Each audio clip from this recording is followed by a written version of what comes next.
Unterbodenbeleuchtung auf Hochglanz poliert. Bullen haben keine Bedeutung und wenn die Tachonadel steigt und ihr ganz laut schreit, Scooter-Tuning ist not a crime.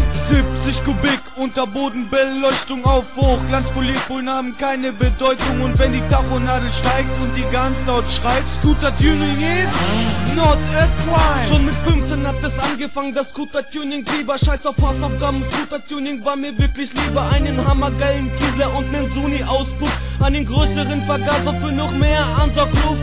Kupplung, Varimatik und den Riemen von Polini, alles abgestimmt auf Power und die Weiber in Bikini. Endlich Geld für nen Evo und ne neue Kurbelwelle. In den Sommerzeiten immer heizen und natürlich Rennduelle. Wenn der Bulle kommt, heißt es die Faust im Nacken. Einfach Schleichwege fahren, friss mein Staub, ihr Spacken. Keine Panik wegen Nummerschild, ich hatte niemals einen. In Gefahren ohne Lappen, ohne Schiss von diesen Schweinen. Nach der Erfahrung kam auch langsam die innere Rotation. Der luxierte Downy und lackierte Spachtelaufrüstung. An der Schule hatten alle Typen immer was zu staunen. Mit nem Willy durch den Schulhof vor dem Lehrer abgehauen.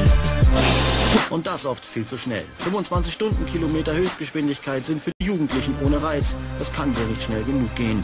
Mit ein wenig technischem Sachverstand sind im Frisieren oder neudeutsch Tunen kaum Grenzen gesetzt.